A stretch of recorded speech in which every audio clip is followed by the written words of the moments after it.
이사야서 37장 1절 말씀입니다. 히스기야 왕이 듣고 자기의 옷을 찢고 굵은 베옷을 입고 여호와의 전으로 갔고.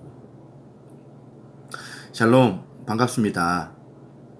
2020년 8월 28일 하루를 시작하는 메시지의 송은성 목사입니다.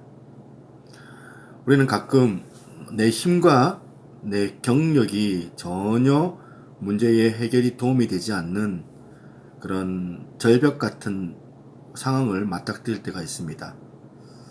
오늘 본문에도 이 히스기야 왕과 유다 백성들이 바로 그런 상황을 경험하게 되는데요. 당대에 막강했던 강대국 아수르라는 나라가 유다 나라를 쳐들어오게 된 겁니다. 이때 여러분이 선택할 수 있는 게 뭐가 있을까요?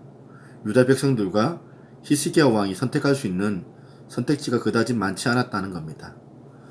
아수르의 군대 장관이었던 랍사게가 매번 연일 하나님을 비방하고 히스기야 왕과 백성들 사이를 이간질하고 있었습니다. 어떻게 해야 할까요? 둘 중에 하나 아니겠습니까?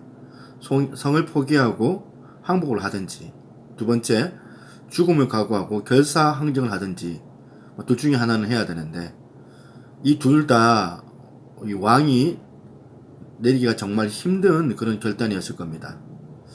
특히 히스기야 왕은 하나님을 너무나도 잘 섬긴 왕 아니었습니까?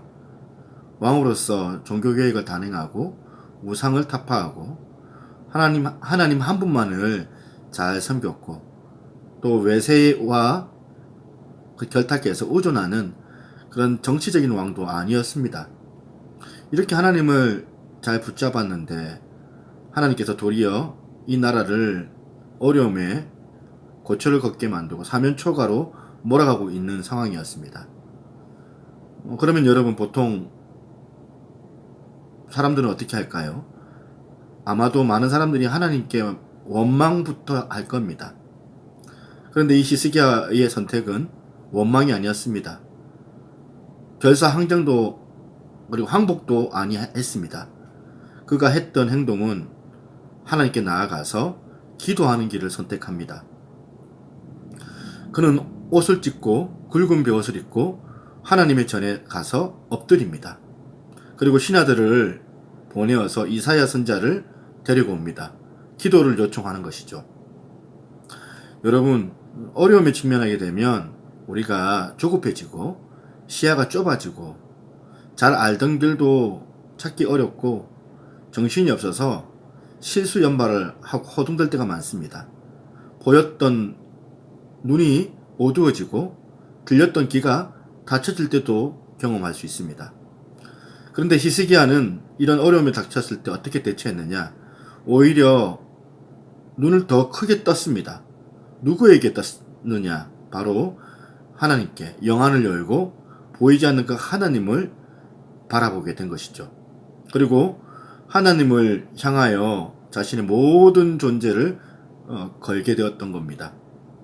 적들이 사방을 포위하고 있는데도 위로부터 역사하시는 그 하나님을 바라보고 그리고 이 현실의 이 문제를 해결해 달라고 하나님 앞에 기도하였던 겁니다. 기도는 이렇게 방향을 바꾸는 그런 일들을 경험하게 만드는 도구입니다.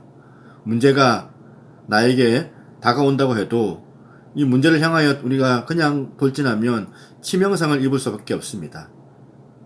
그러나 우리가 눈을 열고 위에 계신 하나님을 바라보는 것, 그러면 문제 해결의 실마리가 잡히게 되는 것이죠. 오늘 우리 앞에 어려움이 있다면 하나님을 바라보시기 바랍니다. 하나님을 향하여 손을 펴고 눈을 열고 간절하게 여러분 하나님 앞에 아뢰십시오. 기도하시기 바랍니다. 그러면 놀라운 역사가 일어나게 될 것입니다. 기도하겠습니다. 하나님 아버지, 오늘도 하나님 앞에 나와 엎드리는 이유는 하나님의 놀라우신 역사를 우리가 보기 위해서입니다. 나는 능력이 없습니다. 우리는 100년도 살지 못하는 좀 미약하고 연약한 인생들입니다. 이렇게 미약하고 짧은 지식으로 할 수 있는 것은 우리 자신들이 몇 가지가 없음을 이 시간 고백합니다. 하지만 오늘 하나님께서 일하여 주시고 하나님의 능력이 우리와 함께 하시면 우리가 기도할 때에 놀라운 일이 일어날 줄 믿습니다. 그렇게 우리가 하나님 앞에 이와 같은 문제들을 하나님 앞에 간절한 마음으로 기도하고 하나님 앞에 구할 수 있는 그런 하루가 되게 하셔서 그 기도 가운데 응답하시는 그 하나님을 볼 수 있는 역사를 우리 가운데 허락하여 주옵소서.